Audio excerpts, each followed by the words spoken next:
Hi there, Crafty Pals, Louise with you today. Thanks so much for checking out this video. I had this kind of feeling like I wanted to do a gold on gold layout. I don't know where the idea came from. I think it has a little bit to do with this gold pattern paper that I recently picked up at a Spotlight store.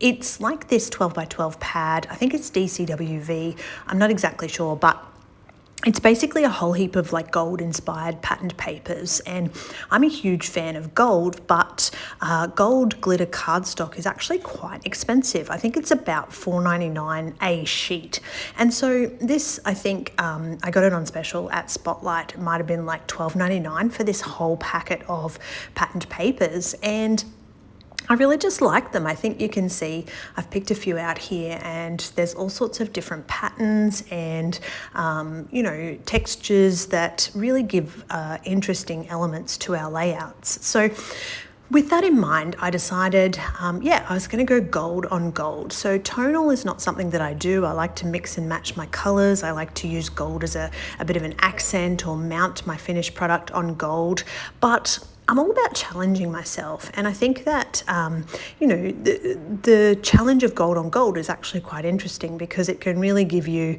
some new ways to find creativity, and that's what a challenge really is all about. So as you can see, I have mounted my photos and on one of the slightly darker patterned papers because I want them to have a little bit of a border. And then I've chosen a background 12 by 12 and also this torn strip as well. And this basically just grew organically from the elements that I had available to me. I had pulled anything gold that I could find in my stash. So I actually have this plastic container, and it is just sorted by color. So I have one that's actually sorted with different colored ephemera, all different bits and pieces. I personally find that I can just grab whatever I need if it's sorted by color. So to pull out the little embellishment box that has all these colored pieces in it just gives me a starting point to work with. And as you can see, I am literally just pulling pieces out and making my way through what's available to me.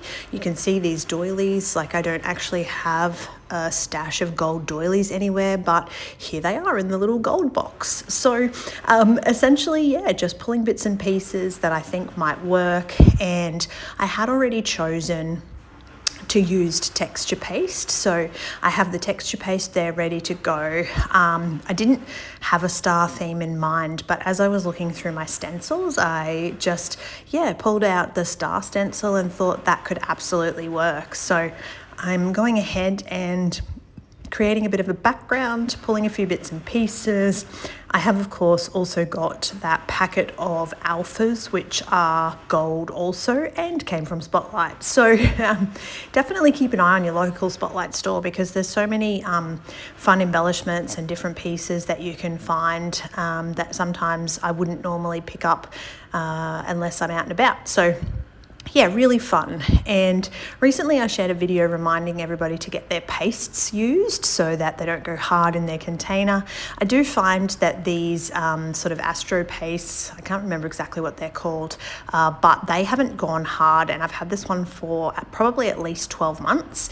But with that being said, I am keeping it on my desk to try and have it front of mind so that I can actually very much be reminded to use it. And then I had this gold glitter. It was kind of next to the paste, and I was like, all right, I haven't really used that either. Maybe I should get that on there as well. And so I'm simply just sprinkling it into the paste. It didn't turn out quite as well as I thought.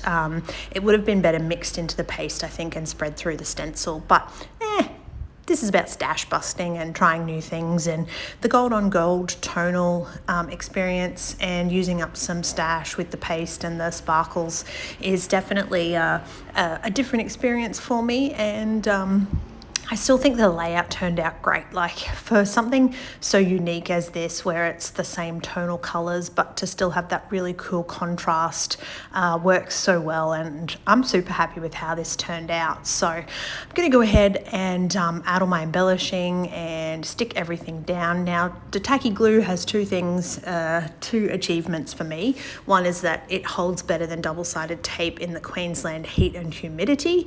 And second, when you're going over paste, you you generally, like I find I can't get double-sided tape to stick to anything sort of textural like paste, or in this case that glitter sort of stuff. So definitely if you want your layouts to hold, I would suggest yeah, a bit of tacky glue is definitely a big one for me personally when I'm creating. And you can see I go around and I do stick things down in different ways.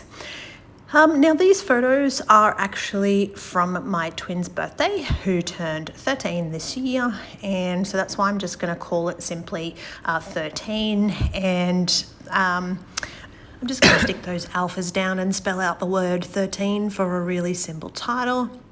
I do have a process video coming up soon where I'm going to be stash busting some alphas. I realize that I have quite a large collection and some of them have been unopened or very, very rarely used. So for an upcoming process video on YouTube, you'll see a layout all about alphas. All right, we are getting close to this one being done. I'm purely just adding a few little embellishment pieces here and there. I just think this turned out wonderful. I hope that you guys have enjoyed this, because I would absolutely encourage you to have a go at something like this where it's that tone on tone, and you know, you could do this, you could repeat this with any color. So you could go through your stash and absolutely yeah, really have fun with this, in terms of you could do it in all the colors of the rainbow and really have some unique layouts. But the stash busting element was so good. I really just think that going into that gold box and just pulling out bits and pieces and layering, and even using a little bit of mixed media in the background. So this was really fun. I'm going to leave you there as I finish this one up just with a few little bits and pieces. But I hope that you've enjoyed it, because it was fun to create, and I hope it inspires you. That's what I'm all about on my channel, is getting that creative process and sharing my love for scrapbooking with you. So thank you for watching. Comments are welcome. I hope you are subscribed. And as always, happy scrapping.